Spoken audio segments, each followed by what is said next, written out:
goes through a nice dense new growth forest.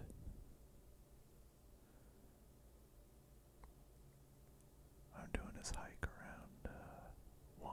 It's about when I start. The sun is directly overhead. And makes these little spotlights in the forest. If you hike in the Pacific Northwest, you'll encounter a lot of water. So the first half of this hike, I encountered a lot of little waterfalls that crossed the path. Like this one.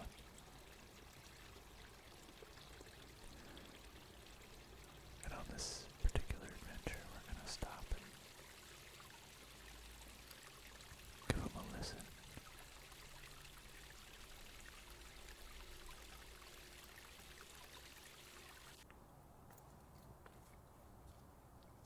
And that's me. Dragging along a pair of boots that I never really needed to put on.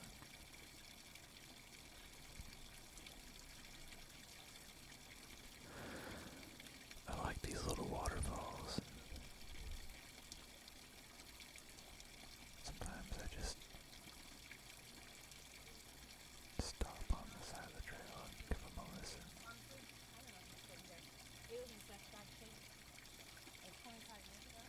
There are a lot of sounds that the Pacific Northwest makes that I enjoy thoroughly.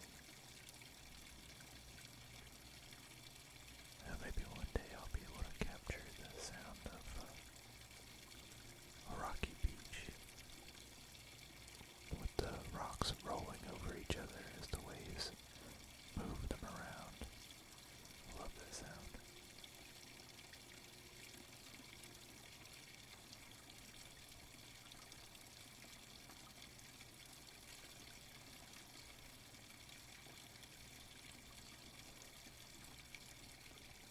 If you look closely, you can see some fairies floating around in the shot.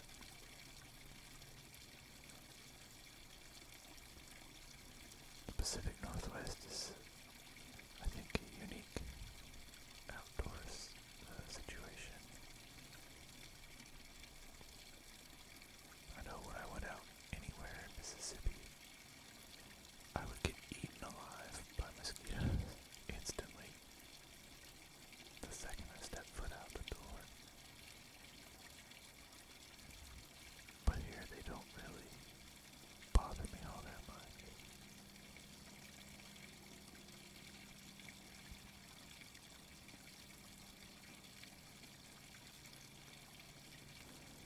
Alright, we're gonna move along here.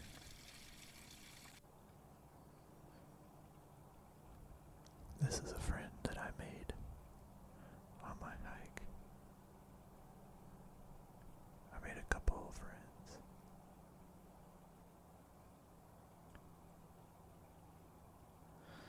This was a big boy. This is the biggest, I don't know, millipede. I believe it's a millipede. It's the biggest millipede I've personally encountered. And he had fast colors.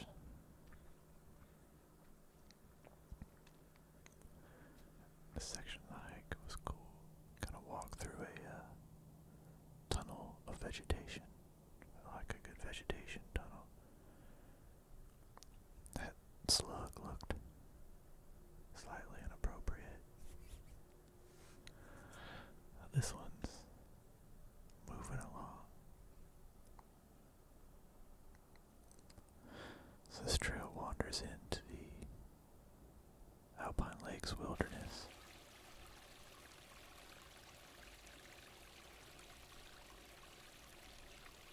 I've got more gentle streams. I just love the play of the shadows and the ferns and the moss and the spotlights. There are a lot of little scenes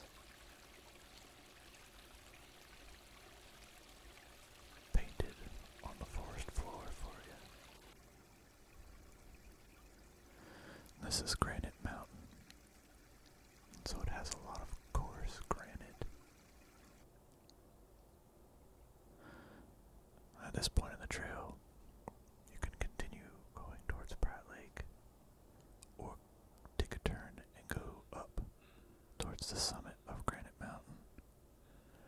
And when I say up, I mean up.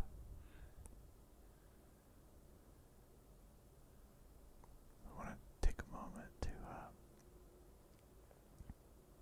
appreciate the tallness of these trees. If you haven't been to the Pacific Northwest, our trees are very tall. Very tall. The mountains will have a lot of wildflowers. Late spring, early summer. If you have a chance to go up Mount Rainier in like July, you'll see a lot of really pretty flowers. I don't know what this flower is called.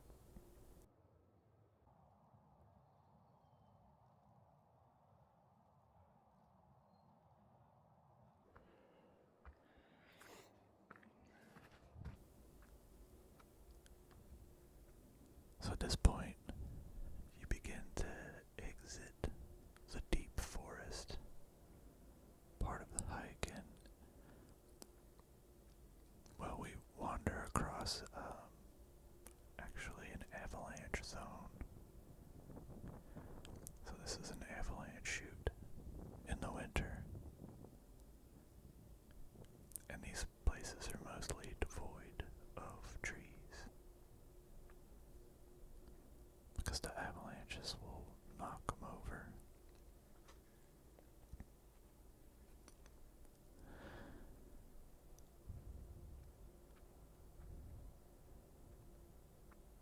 If you look carefully at the sides of the trail, you'll find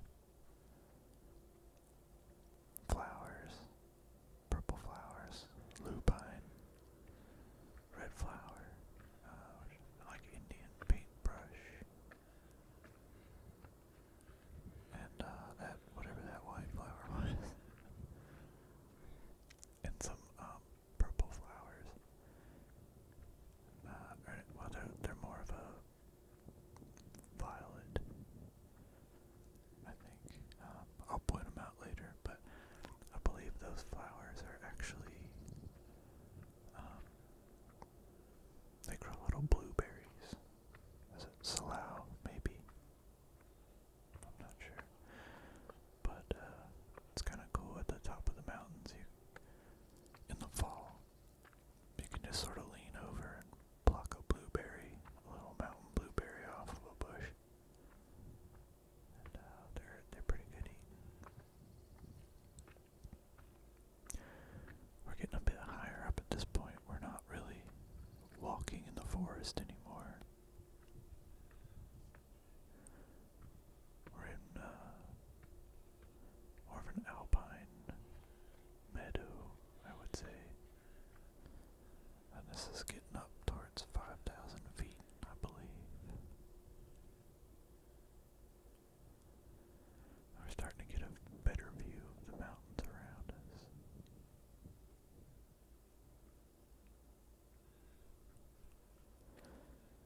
Somewhere along this hike, I believe it's that bush straight ahead, it'll start to smell like perfume or soap or something. It's really nice. Lots of flowers on this hike. Flowers and views.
the other side of the tarn. It's a peaceful spot. This is one of my favorite flowers. It's Indian paintbrush.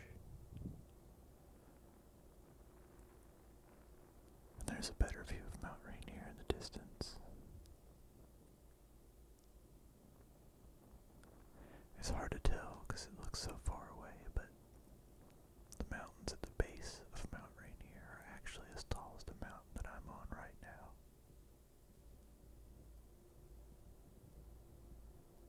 There are multiple routes to get to the summit. You have to make a decision. There's two routes that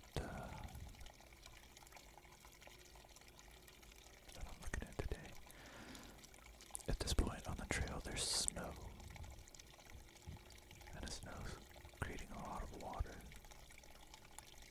The trail gets very wet. The trail itself starts to turn into a creek, and then you're just sort of like hopping over stones.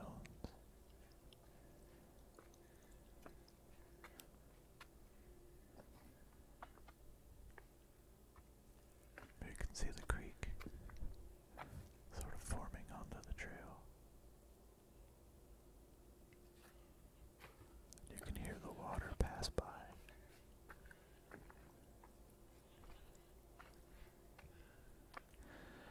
Sometimes the water will fall in between rocks.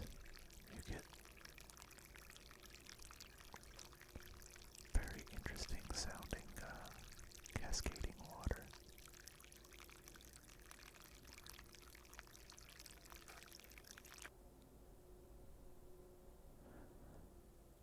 At this point you can see back into the mountains, and that you're also getting closer to the destination.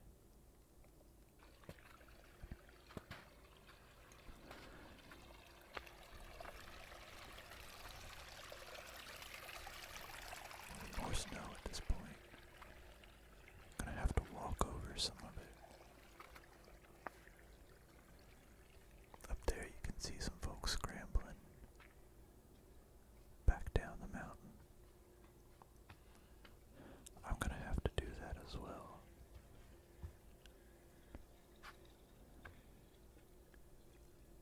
So you can go to the right here, walk through a short basin, and then hike up some switchbacks in the snow. But to me, that seemed like a little bit of a sketchy option. This snow is sort of a blanket over a big pile of rocks.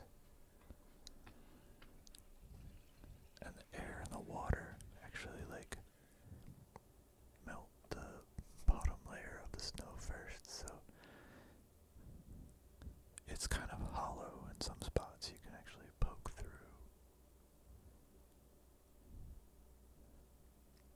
And you don't know when you're poking through how much space is between the snow and the ground, so you could fall and hurt yourself or even end up in a creek.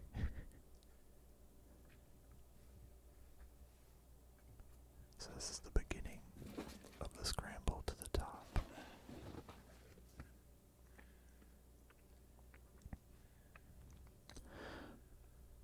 I'm gonna be honest.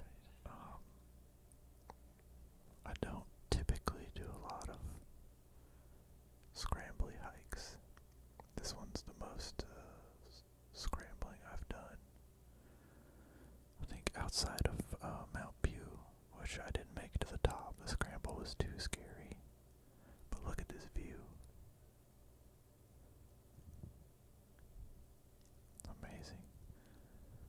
And off in that direction is Snoqualmie Pass. It's a ski snowboard area. But you can see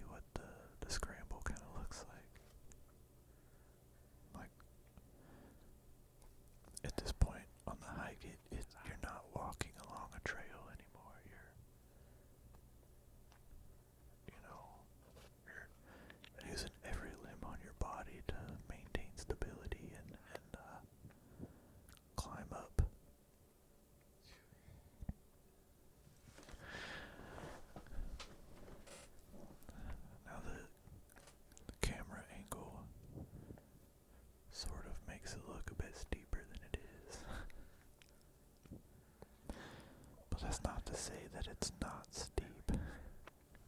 So I was a little uncomfortable during this scramble.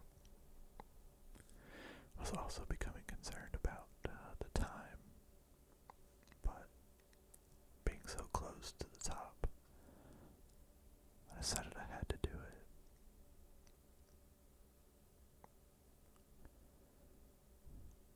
I gotta get a time lapse while you're up here, right?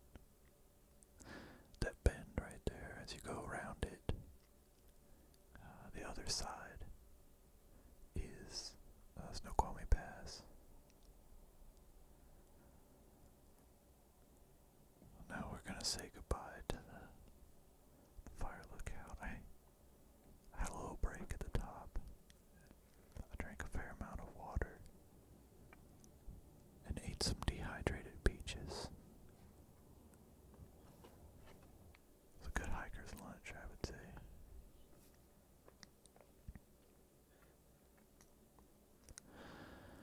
Scrambling back down, I thought it was going to be worse than it was.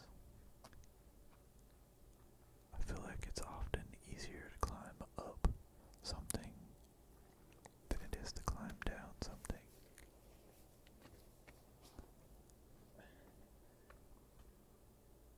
But I think in this scenario I had grown comfortable with the scrambling by the time I had to walk back down. So I was alright. There were some spots like this one where I had some nope moments. But again, if I tripped or something, usually the ground, I feel like I would have fallen maybe at most 10 feet. You can't really see it here, but on the left, there was like a snow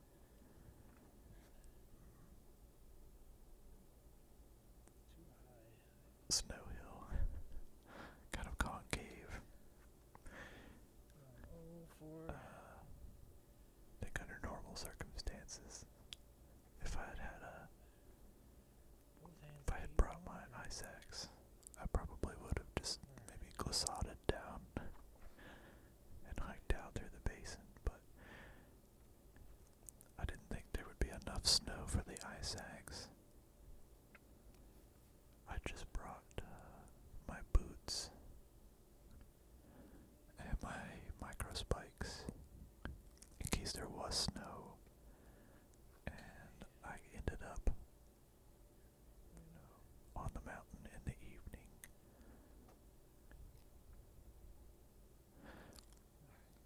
The snow it can freeze pretty quick. Even in the summer, it'll just turn into solid ice because you're up so high. And you don't want to be caught on top of the mountain without micro spikes. Oh, the trail's covered in ice. Look at that view.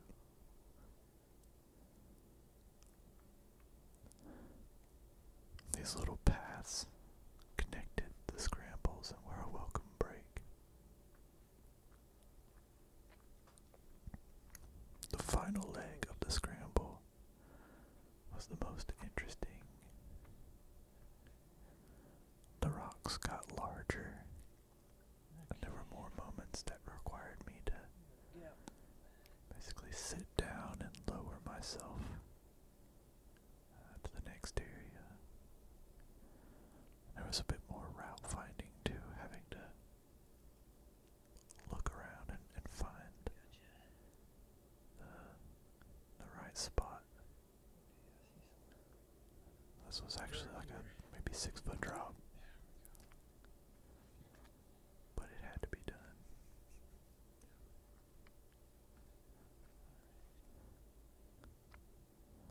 I think this was the steepest part of the scramble. The rocks were quite large. Look at that. Great seat. You can see Rainier in the distance there. As you can see, the rocks are falling into the shade.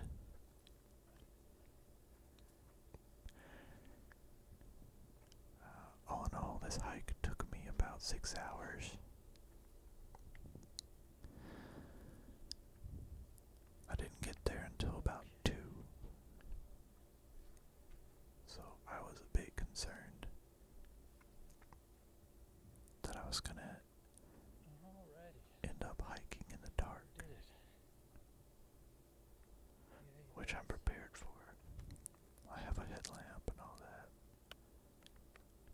I'll do it, but I'm not a big fan of hiking alone in the dark. I can get a better sense of the steepness and the snowbank.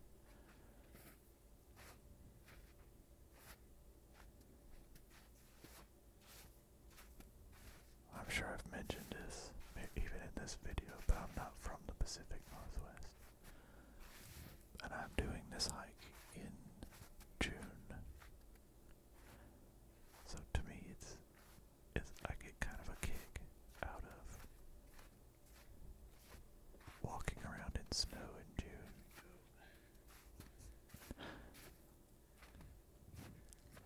In fact, this last weekend the mountains got some fresh snow. I had a friend that was on a hike, and she posted a video from the fire lookout on Mount Pilchuck, which is like 5,500 feet or so up. And it was like June 8th, and it was snowing like it was January. Going down the way here. Let's see, how do I slip? How we're working our way back down. Off in the distance, you can see a reservoir there. It's a big, pretty lake, and that is Mount Rainier. You can see it pretty good there. It's 14,000 feet.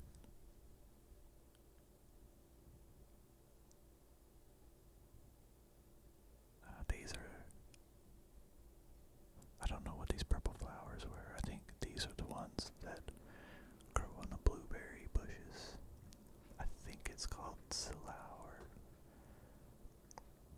I don't know. I just call them blueberry bushes.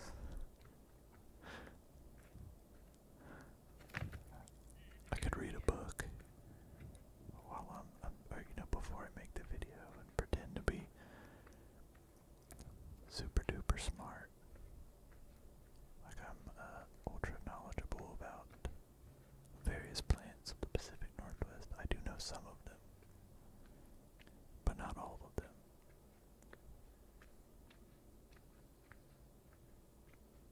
But I did make it to the end of the hike without having to walk in the dark.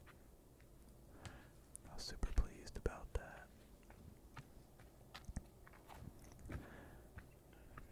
Actually, during the making of one of my way old ASMR videos where I hike up to Lake Serene, I stayed there for sunset, and I got stalked by a cougar on the way down. So I don't do that anymore. Anyway, I think that's gonna end the video.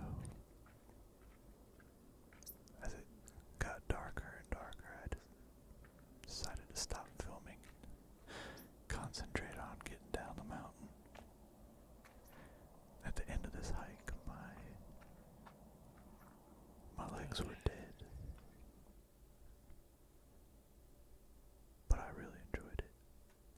What a fantastic hike. Anyway, thanks for watching. I hope you have a good evening or day or whenever you're watching this. May your moment